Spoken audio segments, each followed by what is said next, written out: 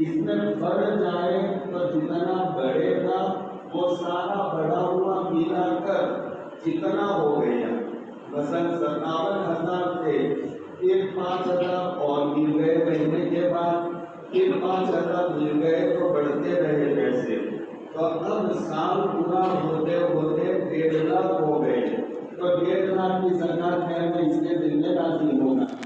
تو خالی سونا ہو تو 87 گرام، چاندی ہو تو 612 گرام، اور کیش رقم ہو تو چاندی کی قیمت یعنی 57,700 روپیہ اگر کسی کے پاس ہے تو اس پر زکات واجب۔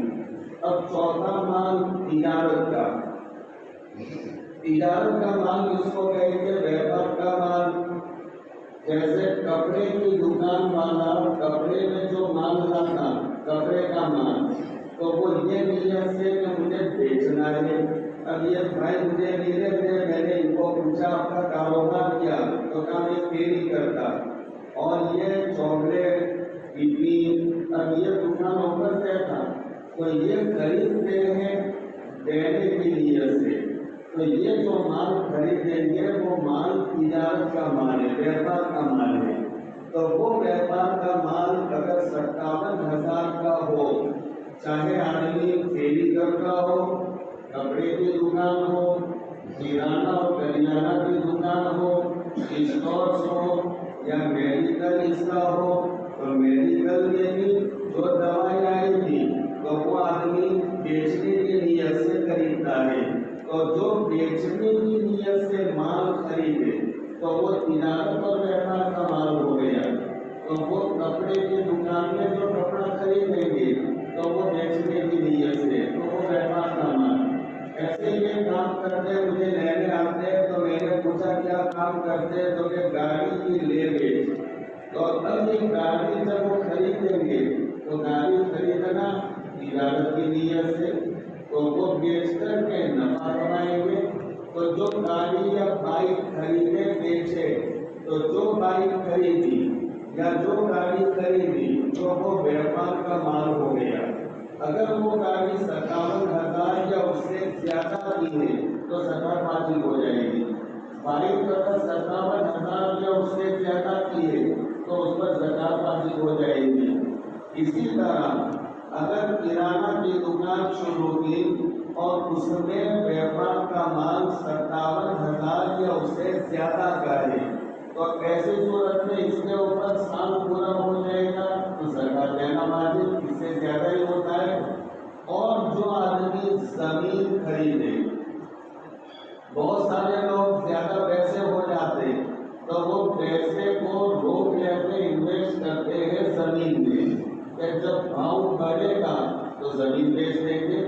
تو یہ زمین جو خریدی یہ ویپار اور تجارت کی ہے، تو وہ زمین اپنے ملکیت میں رہے اپنے پاس 1 سال 2 سال 5 سال، تو ہر سال وہ زمین کی جتنی قیمت ہو وہ قیمت کے اعتبار سے اس کو زکات دینا واجب ہوگا، اس لیے کہ زمین تجارت کی ہے۔ جو چیز کی بھی تجارت کرے، کوئی آدمی سائیکل لا کر کے تجارت کرتا، ویپار کرتا، تو وہ سائیکل کی دکان والے کے پاس اگر 57,000 یا اس سے زیادہ کا مال ہے تو پھر اس کے اوپر زکات واجب ہوگی۔ تو یہ 4 قسم کے مال ہوئے، سونا، چاندی، کیش اور ویپار کا مال، یہ 4 پر زکات واجب۔ سمجھ میں آ گیا مسئلہ؟ اب جس دن مالک بنا اس دن سے اس پر سال پورا ہو جائے تو سال پورا ہونے پر وہ مال کتنا بڑا گھٹا وہ حساب کر کے زکات دینا واجب ہوگا۔ آگے دکان لگا تھا تو دکان شروع کی تو اس وقت میں 2 لاکھ روپئے اس نے لگائے، لیکن سال پورا ہوتے ہوتے وہ مال کا حساب کرے گا تو وہ مال یہ 8-9 لاکھ روپئے ہو جائیں گے۔ ہمارا میڈیکل ایک کاغذ نے شروع کیا تھا تو اس وقت میں پوزیشن نہیں تھی، 2.5-3 لاکھ کے قریب، لیکن سال 2 سال ہوتے ہوتے اس میں 16-17 لاکھ کی اب یہ مال ہو گیا۔ تو اب یہ جب حساب کریں گے تو یہ 16 لاکھ کا، اس سے کہ ابھی اسٹاک یہ 16 لاکھ کا ہے، تو شروع کیا تھا 2 لاکھ سے، لیکن سال پورا ہو گیا تو یہ 15 لاکھ کا مال ہو گیا، 12 لاکھ کا مال ہو گیا، تو یہ 12-13 لاکھ جتنا سال پورا ہونے پر ہوگا تو وہ پورے گا۔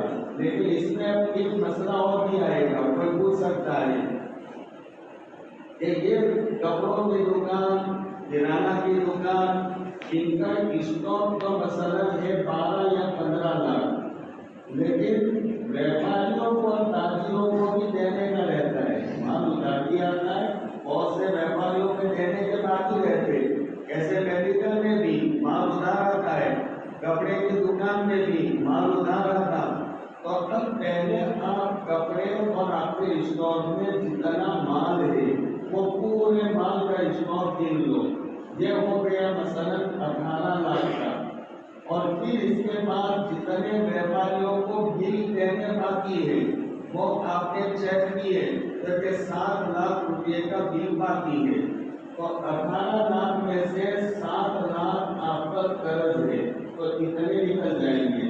اب کتنے باقی بچے؟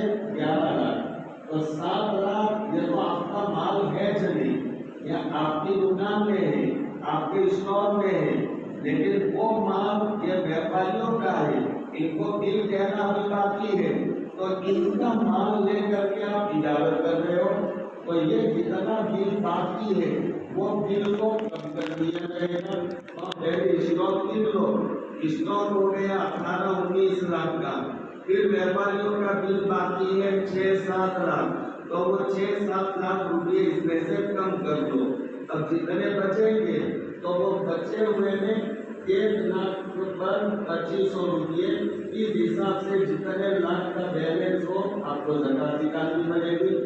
اب ایک چوتھا مسئلہ سمجھ لو،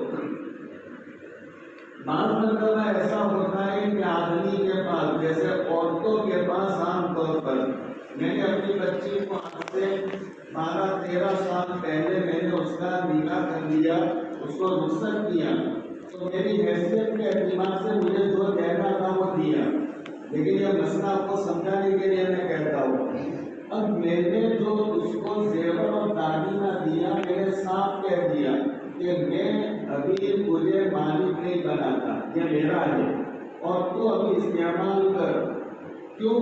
اس کی وجہ ابھی سمجھ میں آئے گی۔ پھر جب رمضان آیا تو رمضان کے 5 روزے گزر گئے، اب میں نے بچی کو کہا کہ وہ جو داخلہ دیا تھا آپ سے میں نے تجھے بخشش کر دیا، تاکہ اس کو تاریخ یاد رہے کہ میرے پاس جو مال آیا وہ 5 رمضان کو، اور آئندہ وہ 5 رمضان کو اپنے پاس کیا ہے وہ حساب کرے گی، تو یہ 5 رمضان کو میں نے بخشش کیا، اس کو جب کیا تاکہ اس کو تاریخ یاد رہے کہ مجھے آئندہ رمضان 5ویں روزے کو حساب کرنا ہے، تو یہ اپنے کو یہ تاریخ یاد رکھنا۔ لوگ سمجھتے ہیں زکات خالی رمضان میں نکالنی، نہ، آپ جس دن مالک بنیں گے جو میں نے بتایا، اگر محرم کے مہینے میں مالک بنے تو آپ آئندہ محرم کو زکات آپ نکالیں گے، رمضان میں نہیں۔ آپ ربیع الاول میں مالک بنے ہو تو سال پورا ہوگا آئندہ سال ربیع الاول میں، تو لوگ خالی سمجھتے زکات رمضان میں حساب کر لینا، اس میں بہت سی مرتبہ زکات مال کی رہ جاتی ہے، اور میں نے پہلے دن بتایا تھا، یاد ہو تو، زکات کا مطلب کیا؟ پاک ہونا، کہ زکات جس مال کی نکالی جائے تو وہ مال پاک ہو جاتا ہے۔ اب اس کے اوپر چوروں کی اور ڈاکوؤں کی، لٹیروں کی نظریں نہیں ہوگی، اور جو انٹرنیشنل لٹیرے ہوتے ہیں وہ سمجھتے اس کا مطلب وہ چیکنگ والے آ جاتے، وہ انکم ٹیکس والے آ جاتے، سیلز ٹیکس والے آ جاتے۔ اگر آپ اللہ کا حکم زکات کا مکمل طور پر ادا کریں گے تو ان لوٹوروں سے بھی آپ کا مال بچ جائے گا، اللہ بچانے کا نظم کر دے گا۔ زکات کا مطلب یہ مال کو پاک کر دینا، تو یہ مال آپ کا پاک ہو گیا، تو جس دن آپ مالک بنے وہ نوٹ کر لو، رمضان میں بنے ہو تو رمضان میں، ربیع الاول میں تو ربیع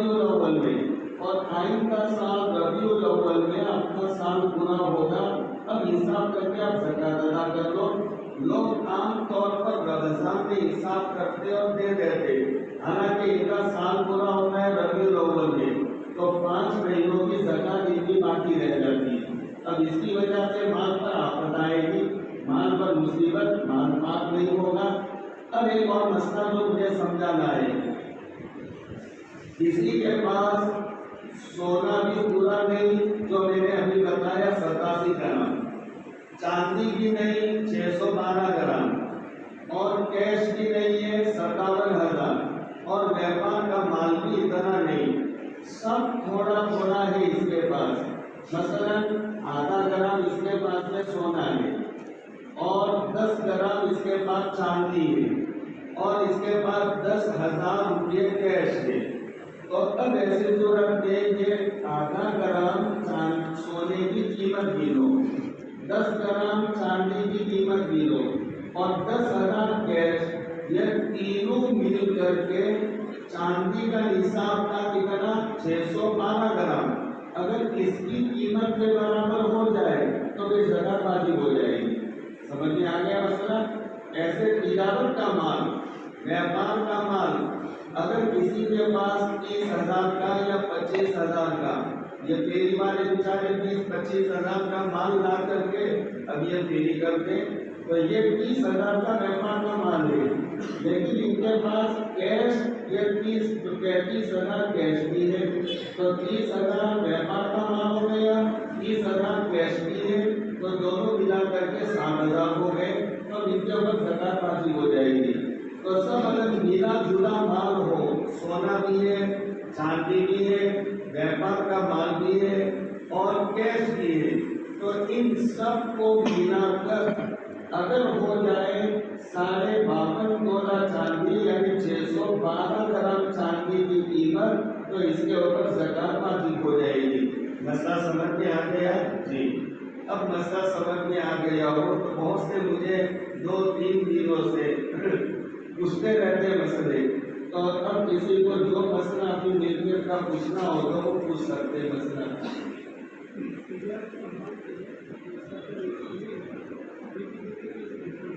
یہ بڑا اچھا سوال اور قیمتی سوال ہے، بہت قیمتی سوال ہے کہ زکات جب ہم حساب کریں گے تو دیکھو، ایک تو ہم نے مال خریدا ہے، تو مال کو خریدیں گے تھوک کے حساب سے، کوانٹیٹی کے حساب سے، تو اس وقت ہم کم قیمت میں خریدیں گے تو ہی تو نفع کمائیں گے، لیکن بیچیں گے ہم زیادہ قیمت میں، تو جو چیز، جو کپڑا ہم کو میٹر ملا ہے 100 روپے میں، وہ دکان والا 250 میں بیچے گا۔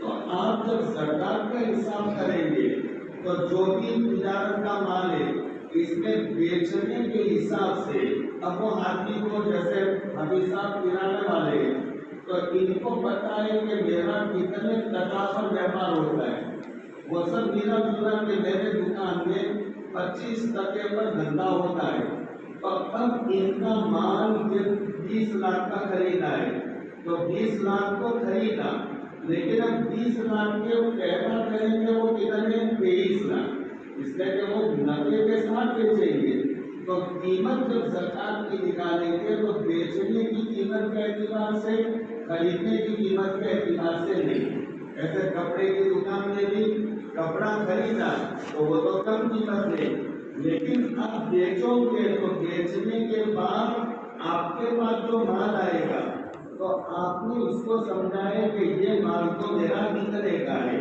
تو جتنے کا مال سمجھتے ہو اتنے پر زکات آئے گی، تو بیچنے کی قیمت کے اعتبار سے زکات، خریدنے کی قیمت کے اعتبار سے زکات نہیں، بیچنے کی قیمت کے اعتبار سے۔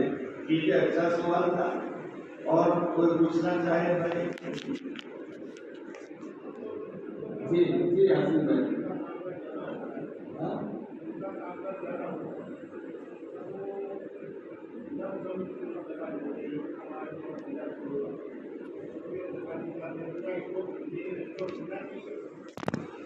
دیکھیے اس کے بارے میں مسئلہ یہ ہے، نماز جیسے ہم پڑھتے ہیں تو نماز میں اللہ اکبر، یہاں اٹھایا، یہاں اٹھانے کا طریقہ کہ کانوں سے لوٹ تک ہم ہاتھ اٹھاتے. اب اس میں حکمت اور فلسفہ یہ ہے کہ ہم یہ اعلان کرتے اللہ کے سامنے کھڑے رہ کر کہ اللہ اکبر، یعنی اللہ بڑے، سب چیزیں چھوٹی میں نے پیچھے چھوڑ دی. تو یہ کہنا بھی عبادت. پھر آپ ثنا پڑھو گے، اس کا بھی ثواب ملے گا. آپ اعوذ باللہ بسم اللہ پڑھو گے، ثواب ملے گا. پھر سورہ فاتحہ پڑھو گے، ثواب ملے گا. سورت ملاؤ گے، ثواب ملے گا. رکوع کرو گے، ثواب ملے گا. اور سجدے میں جاؤ گے تو سب سے زیادہ ثواب، اللہ کو سب سے زیادہ پیار اس بندے پر جو اللہ کے سامنے زمین پر پیشانی دکھائے.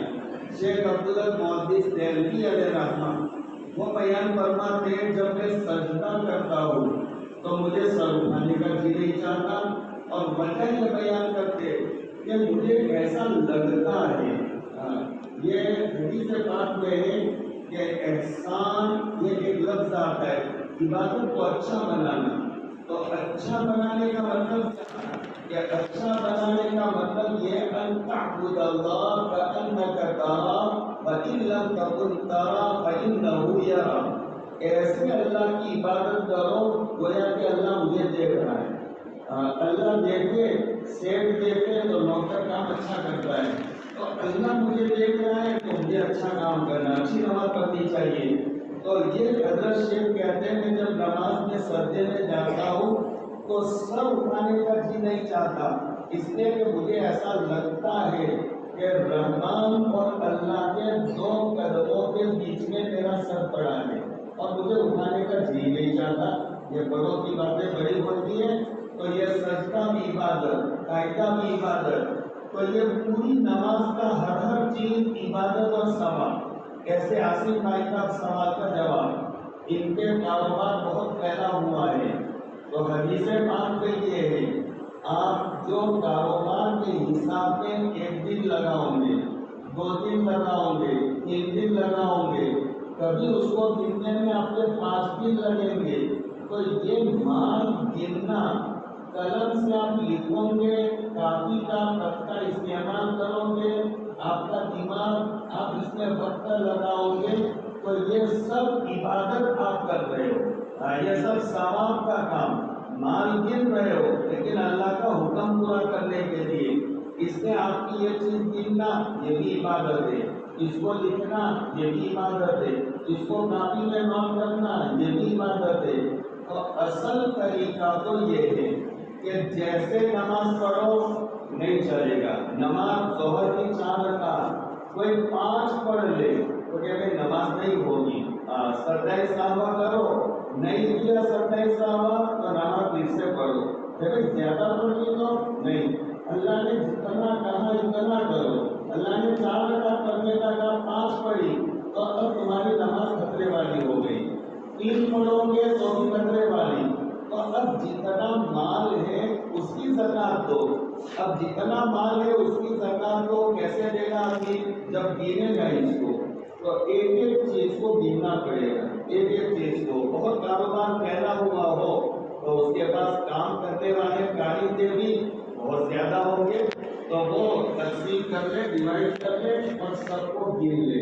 لیکن پھر بھی مفتیان کرام نے گنجائش دی ہے، ناصر بھائی پھر بھی گنجائش دی ہے کہ اگر وہ اندازے سے زکات دے تو وہ اتنا بڑا تاجر ہے تو اس کا دماغ بھی اتنا بڑا ہوگا، لہٰذا اس کو انداز کے اس کی اتنا مال اتنا مال اتنا مال، اور اس کو یقین ہے کہ جو میں مال زکات نکال رہا ہوں وہ کم نہیں نکلتی، زیادہ نکلتی ہے، تو پھر یہ اندازے سے زکات نکالے تو گنجائش ہے. لیکن کم پڑے گی تو سارا مال خطرے والا ہو جائے گا. اس لیے اندازے سے نکالنے میں یہ شرط ہے کہ مال زیادہ گن کر کے، مثلا یہ 50 یا 60 لاکھ کا مال ویپار کا ہوتا ہے تو اس نے انداز لگایا 50 لاکھ لیکن گن لیا 55 لاکھ، اور 55 لاکھ گن کر کے زکات تو زکات زیادہ نکلے گی تو پورے مال کی زکات نکلنی چاہیے. بس یہ آپ کو یقین ہے انداز لگا کر کے جب میں نکالتا ہوں تو پورے مال کی بلکہ ایکسٹرا نکلتی ہے تو پھر کوئی حرج کی بات نہیں. اور اگر ایسا یقین نہیں تو پھر ایک ایک چیز کو آپ کو گننا پڑے گا. اور گننا یہ بھی عبادت ہے, چاہے 1 دن لگے, 2 دن, 3 دن, تو یہ آپ ثواب اور عبادت میں آپ کا یہ وقت گزر رہا ہے. جی یہ بھی بڑا اچھا سوال تھا. جی جی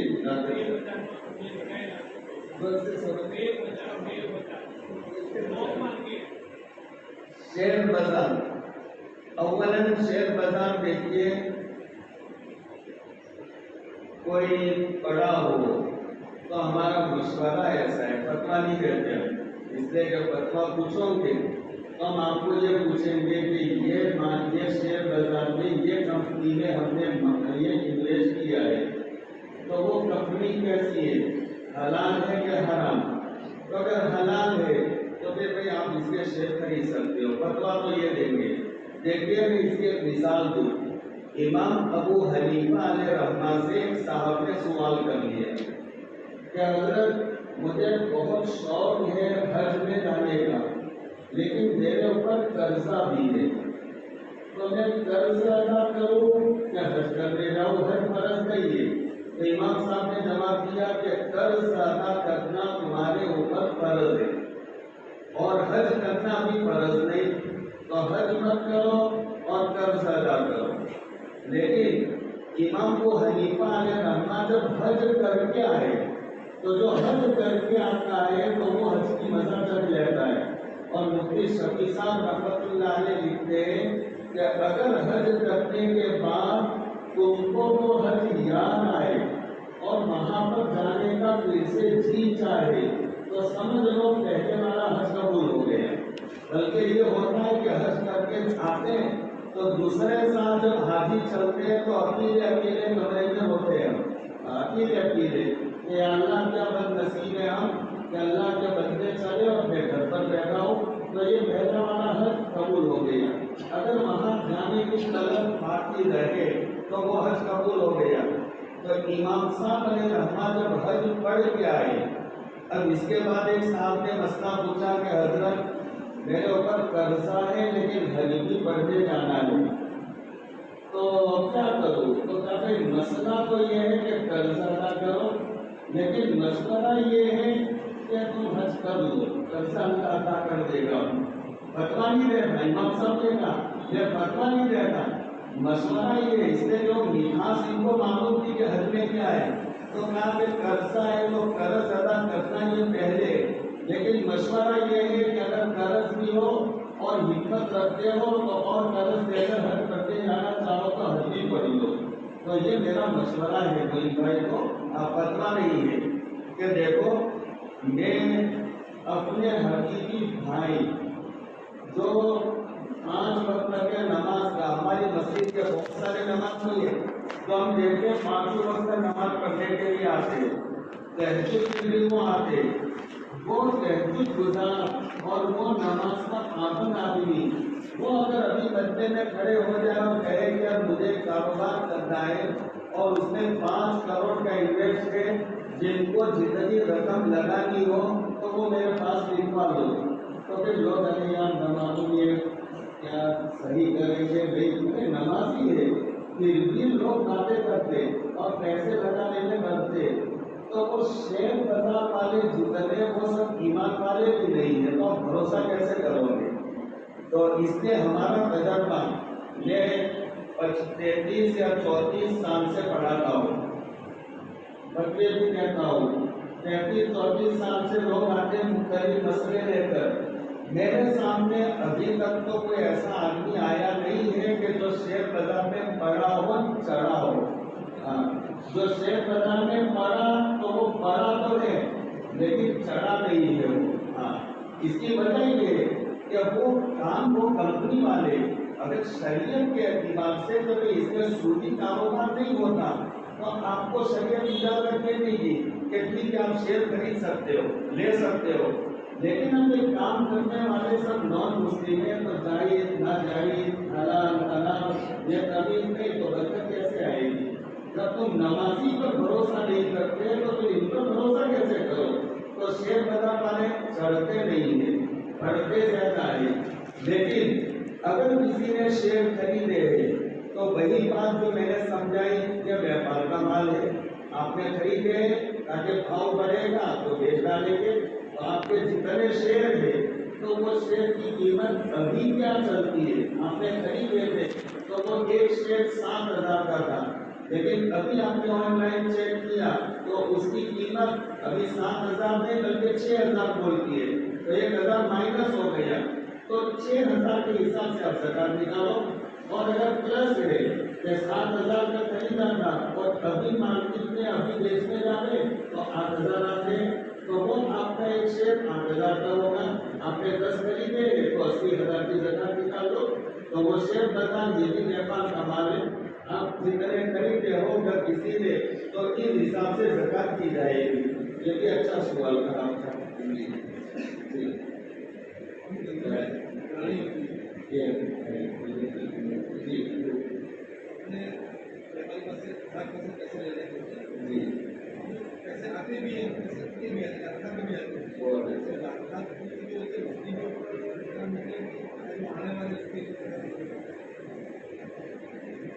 یہ بہت اچھا سوال ہے، مجھے اس سے پہلے بھی 2-3 میرے بھائیوں نے یہ پوچھا تھا کہ یہ ویپاریوں کو اس سے واسطہ پڑتا ہے۔ ایک مسئلہ آتا ہے ہمارا جو علماء پڑھے ہوئے ہیں تو ایک مال کا نام دیا ہے مال سیما۔ مال سیما اس کو کہتے ہیں ایسا مال جیسے آپ سونا لے کر جا رہے تھے 1 کلو اور سمندر میں گر گیا تو آپ لا سکتے ہو، اس کو آپ کا ہے اور وہ جب تک سمندر میں رہے گا وہ آپ کا جو رہے گا، لیکن آپ کے پاس کوئی شکل نہیں ہے اس کو لانے کی، تو یہ مال کو کہتے ہیں مال سیما کہ تمہارا مال ہے لیکن تمہارے پاس آنے کی کوئی شکل نہیں ہے۔ تو اس سے آپ کو مسئلہ سمجھ میں آ گیا کہ جو گاہک آپ کے ان کے پاس سے پیسے لینے کے لیکن کوئی امید نہیں ہے کہ وہ پیسے پٹیں گے تو وہ مال کی زکات نکالنا آپ کو دینے کی ضرورت نہیں ہے۔ اگر کوئی امید نہیں تھی اور 10 سال نکل گئے اور پھر کبھی وہ کوئی جوان سالوں کے ہاتھ تک گیا، 4 مہینہ گیا، اللہ کا ڈر اس کے دل میں آیا اور وہ پھر آپ کو اپنا مال دینے آ گیا تو پھر وہ نئے سرے سے وہ 10 سالوں کی زکات بھی نکالنا آپ کو واجب نہیں ہے، وہ مال ایسا سمجھو کہ اب بھی جایا ہے۔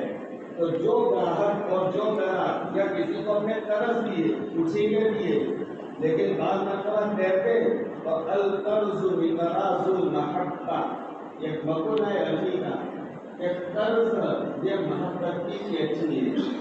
یہ بہت اچھا مقولہ ہے کہ کسی کو قرض دو تو وہ قرض دینے سے یہ سمجھ لو کہ تمہارے درمیان میں اب جو دوستی ہے وہ ٹوٹ جائے گی۔ یہ عرب نے کہا القرض بقراض المحبہ، وہ محبت کی کیچی ہے یعنی وہ محبت کو کاٹنے والا ہے، تو قرض بھی سنبھل کر لینا چاہیے اور سب قرض لینا بھی نہیں چاہیے، اچھی بات نہیں ہے۔ ضرورت کے بغیر اپنے اوپر قرضہ رکھنا یہ اچھی بات نہیں۔ اللہ کے نبی علیہ الصلوۃ والسلام کا پہلے یہ معمول تھا، آپ علیہ الصلوۃ والسلام اتنے شفیق اور مہربان تھے کہ آپ اگر کوئی ایک مرتبہ مسجد نبوی میں آئے، اچھا واقعہ یاد آ گیا، سنو یہ بزرگ کی برکت سے، کہ ایک حبشی آدمی غلام وہ حبشہ کا رہنے والا مسجد نبوی میں رہتے تھے اور مسجد نبوی میں جھاڑو دیتے تھے، صفائی کرتے تھے اور لوگ ان کو کھانا دیتے تھے اور وہ بیچارے مسجد میں رہتے تھے۔ ان کا انتقال ہو گیا رات کو، تو انتقال ہوا تو صحابہ نے کوئی بڑا مسئلہ نہیں سمجھا کہ پردیسی حبشی آدمی ہے اور کوئی اس کا گھر بار نہیں، تو اس کو غسل کیا، دفنایا اور دفنا دیا راتوں رات۔ آقا تہجد میں آئے تو دیکھا اللہ کے نبی علیہ السلام کی عادت تھی کہ مجمع کو دیکھتے کون حاضر نہیں، تو دیکھا تو کہا کہ وہ غلام کہاں گیا، تو پھر صحابہ نے کہا آقا وہ رات کو بیچارہ بیمار پڑ گیا اور زیادہ طبیعت خراب ہوئی، انتقال ہو گیا، تو ہم نے ان کو غسلایا، دفنایا اور دفنا دیا، تو آقا کے دماغ پر اثر ہو گیا اور آپ نے نماز پڑھائی فجر کی اور پھر کہا مجھے قبرستان لے چلو، اور آپ وہاں پر گئے اور قبر پر جا کر کے اپنی نماز پڑھائی اور پھر آپ نے فرمایا کہ قبر پر کبھی قبر مانے پر آپ کی طرح بھڑک رہتی ہے اور میرے نماز پڑھنے کی وجہ سے اللہ اس کو اس عذاب سے بچا لیتے. کتنے شفیق تھے، لیکن پھر بھی کوئی جنازہ آتا تو آقا یہ پوچھتے کہ بھئی اس کے اوپر کوئی قرضہ ہے، تو لوگ کہتے کہ ہاں قرضہ ہے، تو میں نماز نہیں پڑھوں گا، تو پڑھ لو. کتنی بڑی بات ہو گئی. تو آپ کو فرماتے ہیں کہ قرضہ ہے تو میں نماز نہیں پڑھوں گا، تم لوگ پڑھ لو. ہاں تم پڑھ لو، میں نماز نہیں پڑھوں گا. تو قرضہ یہ ضرورت میں بات مرتبہ یعنی کہ ضرورت بھی پڑتی ہے، منع بھی نہیں، لیکن بغیر ضرورت کے شوق پورا کرنے کے لیے آدمی کے شوق کو شارٹ کرنا چاہیے. ضرورت ہے آدمی کو شارٹ کرنی چاہیے، اور شوق پورے کرنے کے لیے قرضدار نہیں بننا چاہیے، قرضہ نہیں لینا چاہیے. تو قرض اچھی بات نہیں ہے، لینا بھی نہیں چاہیے. اور آپ نے بھی مسئلہ سمجھا رہا تھا، کسی کو قرض دیا، لیکن بعض لینے والے وہ ایسی باتیں کرتے ہیں کہ وہ شام کو لے جائیں گے، اور وہ اس انداز کے وہ بوتل کو اٹھا نہیں دیتے. وہ لینے والے وہ ان کو تو بس کجلی کر کے ان کو تمہارے پاس سے پیسے نکالوا دیں. اب وہ ایسی باتیں کریں گے کہ آپ دے دیں گے، پھر دینے کے بعد آپ نے سوئی سمندر کے ڈال دی، نکال ہی نہیں سکتے. اب آپ کا فون بھی بلاک ہو جائے گا. وہ آپ آج جاتے ہوں گے تو راستہ بدل دے گا، آپ گھر جاؤ گے تو گھر پر بھی ہوگا تو بیوی کہیں گے وہ تو نہیں ہے، جوتے اندر رکھ کر کے وہ سوئے گا. تو اب یہ سارے مسائل ہوتے، حقیقت ہے یہ مسائل ہوتے. اب وہ قرض کی پڑھنے کی کوئی امید نہیں ہے، تو وہ قرض کی زکات جو آپ نے اچھیتے دیے تو وہ بھی قرض کی زکات نکالنا واجب نہیں ہے. جو جس کی کوئی امید نہ ہو، ہاں امید ہو کہ بھائی کبھی دیتا نہیں لیکن دے دے گا، تو اس کی نکالنی پڑے گی، چاہے سال ہو جائے 2 سال ہو جائے. آپ کے ایسے گاہک ہو کہ وہ نہیں دے، لیکن ابھی کوئی گاہک پیسے نہیں دیتا، لیکن آپ کو وشواس ہے کہ یہ میں نے پیسے یہ دے گا ضرور، تو وہ 1 2 3 سال بھی لیٹ ہو جائے تو آپ کو زکات نکالنی پڑے گی. اور جس گراہک کے بارے میں یہ امید ہو جائے کہ یہ تو اب دے گا نہیں، تو پھر اس کو بکنے کی ضرورت نہیں ہے، وہ شریعت نے اس کی زکات معاف کر دی ہے. یہ بھی ایک اچھا سوال کر دی. کوئی شخص ہمارے پاس آتا ہے، جی کوئی شخص اگر ہمارے پاس آتا ہے کہ آپ کا زکات کا پیسہ ہم کو دو، میں میرے حساب سے تقسیم کروں گا، ڈسٹریبیوٹ کروں گا. کسی کارن اگر 1-2 آدمی کو اس میں ایسے آدمی کو پیسہ دیا ہے جو شریعت کے حساب سے زکات کے حقدار نہیں ہے، کیونکہ میں نے زکات کی نیت سے پیسے دیے ہیں، تو کیا میری زکات ادا ہوگی؟ بہت اچھا سوال ہے ڈاکٹر صاحب، کا سوال بہت اچھا، کیونکہ واقعی میں کافی قدر سوال ہے. یہ اولا تو دیکھیے میرا ایک قول ہے کہ مانگنے والا ضرورت مند نہیں ہوتا اور ضرورت مند ہوتا ہے وہ مانگتا نہیں. یہ اچھی بات ہے. میں اکثر کہتا ہوں کہ بھائی زکات کا خیال رکھنا، زکات یہ کہنے والا ضرورت مند نہیں ہوتا، اور جو ضرورت مند ہوتا ہے واقعی میں ضرورت مند وہ اتنا خوددار ہوتا ہے کہ وہ اپنی ضرورتیں کسی کے سامنے رکھتا نہیں.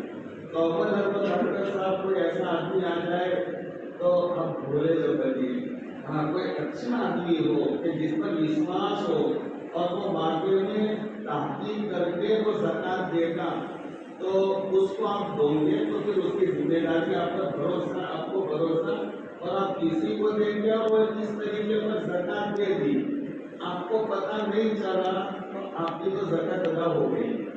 گنہگار وہ ہوگا، لیکن اپنے کو پہلے سے شک ہے کہ اب یہ لے تو جا رہا ہے لیکن اب برابر دے گا کہ نہیں دے گا، تو فوج میں اپنے بھی آگے. تو اس کے 100% جس پر بھروسہ ہو، اب اس کو زکات دے دی تو کوئی مسئلہ نہیں ہے. اگر وہ گناہی کرے گا تو وہ بھوگے گا، دینے والا زکات ادا ہو جائے گی اس کی. لیکن پہلے سے شک ہو تو پھر ایسے آدمی کو زکات کی رقم اسی طرح قربانی کے مسئلے میں قربانی کے پیسے بھی نہیں دینے چاہیے. بہت سارے لوگ سب اچھے نہیں ہوتے، بہت سے فراڈ بھی ہوتے، ایسے حلیے میں بھی فراڈ کرنے والے ہوتے، تو وہ الگ الگ حلیہ بدلتے، تو وہ قربانی ہم کر لیں گے سستی اور وہ رسید لے لیتے. اب آپ کو پتا ہونا چاہیے کہ وہ کون سی جگہ قربانی کرتے، کہاں جانور خریدتے. اب یہ 300-400 روپے دے تو کلو گوشت بھی نہیں آتا، اور وہ 300-700 کا ایک حصہ لگ جاتے ہیں تو کیسی قربانی ہوتی ہوگی؟ یہ بھی دماغ سے سوچتے ہیں ایسا ہے. تو یہ پہلے پورا وشواس ہو اور ایسے آدمی کو اپنے زکات سے صرف وہ قربانی کرے گا تو وہ جانے اور بھروسہ نہ ہو تو اس پر ہی دینا چاہیے. بہت اچھا سوال کریے. اپنے کام کی جگہ پہ جیسے میری بات کرو تو اسپتال میں رمضان میں کئی لوگ آتے ہیں مرغی آتے ہیں کہ ہمارے کمانے کا ذریعہ نہیں ہے اور ہم زکات کے حقدار ہیں اور ان کو دیکھ کے لگتا بھی ہے کہ وہ ضرورت مند ہے تو ان کی بات مان کر اگر ہم زکات کا پیسہ ان کو دیں گے تو ادا ہوگی. بہت اچھا سوال ہے. اللہ ان کو خوب توفیق دے, اللہ خوب دے, مطلب وہ دواخانہ کا خوب چلائے, میری دعا ہے. اور میں بہت سو کو ایڈریس بھی دیتا ہوں. واقعی میں میرے اپنی ڈاکٹر مبینہ کو میں نے ایک ایڈریس بھیجا تھا, میں نے کہا کہ آپ جائیے وہاں.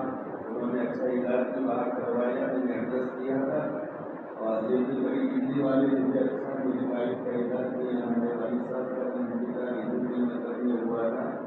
تو یہ سوال بڑا اچھا لگا, یہ ہمدردی والا سوال ہے, میرے دل میں بہت اچھا لگا اور واقعی میں اچھا لگا. آپ کیجیے یہ ابھی خوب کیجیے, اللہ آپ کو خوب برکت دے گا.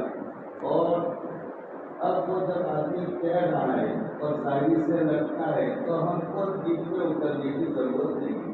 وہ کہہ رہا ہے ظاہر طور پر تو کوئی ایسا اپنے کو مل گیا جیسے سنگپور کے حالات آصف بھائی کو پتا ہے, تو آصف بھائی کو کون ملا ہے کہ بھائی ایسا آدمی ہے. آصف بھائی نے کہا کہ ڈاکٹر صاحب گھر میں آپ دے سکتے ہو, تو آپ اس میں کر سکتے ہو. آصف بھائی سے مطلب جو ہوتا ہے آصف بھائی کو ہی بھیجتا ہوں تحقیقات کر کے سامنے پورا مجھے پتا ہے. کچھ لوگ آتے ہیں جو مناسب نہیں کرتے ہیں. ہاں جی, تو لگتا ہو ایسا اور اس کو ہم نے پوچھ تاچھ کر کے آپ کے پاس کوئی ایکسٹرا فلوٹ آتا ہے, آپ کے پاس کوئی سوسائٹی کرتے ہو تو کوئی جمع ہوا ہے تو یہاں سوسائٹی ہے میرے ساتھ 70,000 جمع ہوئے تو ابھی اس کا زکات باقی ہے.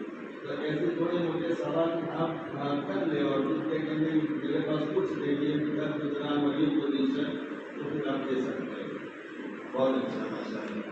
رشتے داروں کو زکات دینا کیسا ہے؟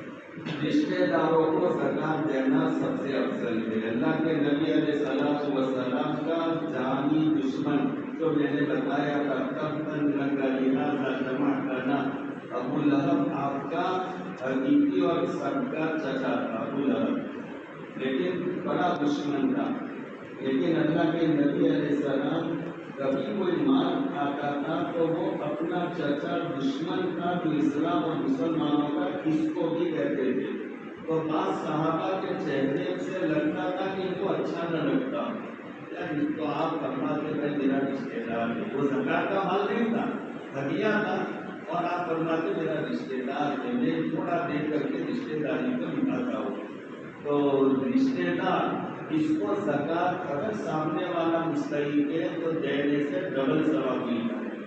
ایک تو زکات دینے کا بھی ثواب ملے گا اور رشتے داری نبھائی اس کا دوسرا ثواب ملے گا. لیکن کون سے رشتے دار کو دے سکتے ہو وہ اہم سوال ہے. آسان ہے, بہت آسان سمجھنا. آدمی اپنے اوپر والوں کو نہیں دے سکتا, یعنی باپ کو, ماں کو, دادا کو, نانا کو, باپ کے باپ کو, اوپر والی لائن کو نہیں دے سکتا. اور نیچے والی لائن یعنی بیٹے کو, بیٹے کی اولاد, اپنی بیٹی, اس کی اولاد, ان کو نہیں دے سکتا. سائڈ والے ہو گئے کہ اپنا بھائی ہے تو اس کو دے سکتے, اپنا چچا ہے دے سکتے, بہن ہے دے سکتے, ماموں ہے دے سکتے, ماموں کے لڑکے کو دے سکتے. تو یہ کبھی یہ بس یاد رکھو, اوپر اور نیچے والوں کے علاوہ جتنے رشتے دار ہیں ان کو زکات کی رقم اگر وہ مستحق ہو تو دینے سے ڈبل ثواب ملے گا. دینے وقت اس کو خلاصہ کرنا ضروری ہے کہ زکات نہیں, بالکل ضروری نہیں اور کرنا بھی نہیں چاہیے. یہ بھی اچھا سوال ہے. اگر سامنے والا مستحق آدمی ہے, زکات کا واقعے میں مستحق ہے, لیکن بعض ایسے ہوتے ہیں کہ جو زکات کی رقم کھانا اچھا نہیں سمجھتے ہے, زکات کے مستحق لیکن وہ ایسے خوددار ہوتے ہیں کہ زکات کی رقم کو کھانا پسند نہیں کرتے.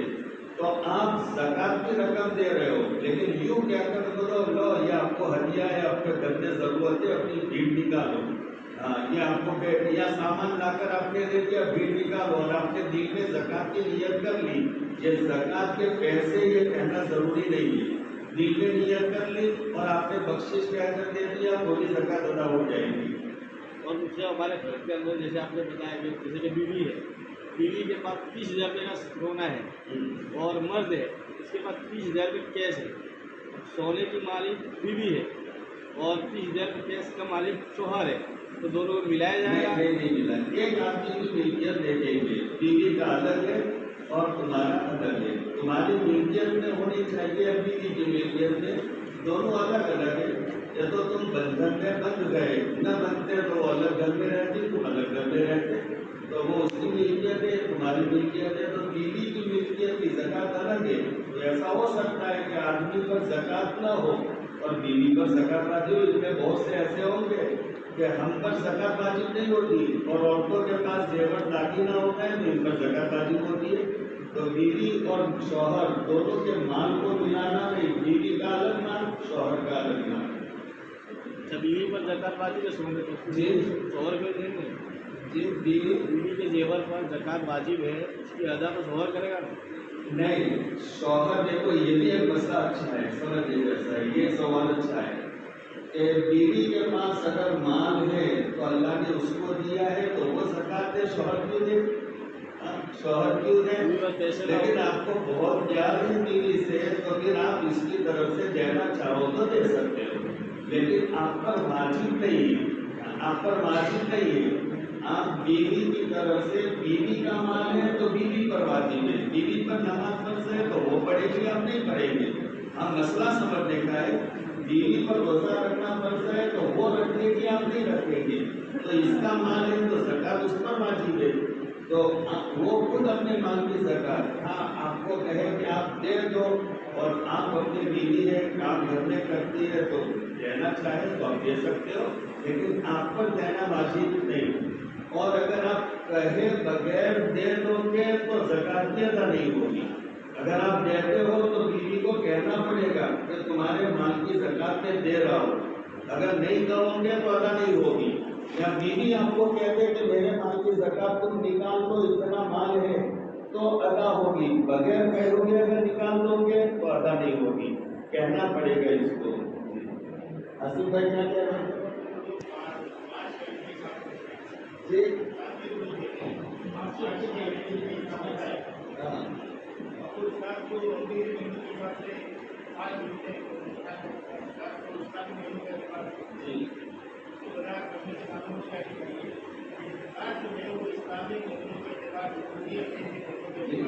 جی اب وہ میں نے مثال اسی لیے دی تھی، میرے سامنے ایسا تھا لیکن وضاحت نہیں تھی، اچھا ہوا جزاک اللہ۔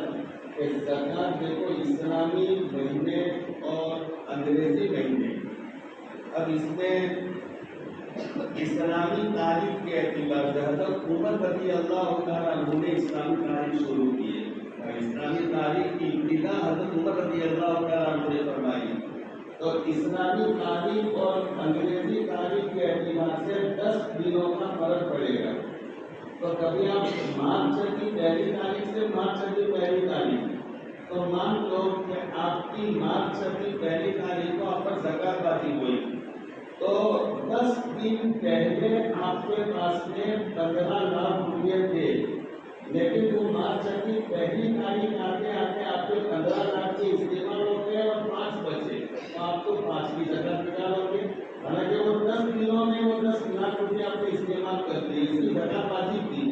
تو اسلامی مہینے اور اسلامی تاریخ، اس میں میں نے ربیع الاول کی مثال دی تھی، محرم کی مثال دی تھی، میں نے رمضان کی مثال دی، رمضان کا 5واں روزہ تو آئندہ رمضان 5واں روزہ، تو وہ اسلامی تاریخ، تو اسلامی تاریخ کے اعتبار سے سال کا حساب ہوگا، انگریزی تاریخ کے حساب سے نہیں، اس میں 10 دنوں کا فرق پڑتا ہے، تو کبھی زکات بھی بہت زیادہ گڑبڑی ہو جاتی ہے اس میں، یہ آپ کو بلا رہے ہیں۔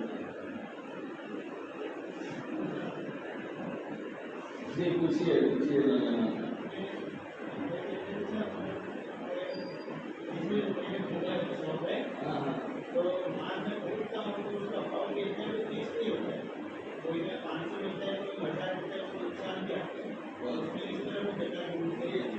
یہ بھی ایک اچھا سوال ہے، اس وقت میں آسانی کے لیے ہم دنیا میں کتاب میں جواب دیتے ہیں کہ آپ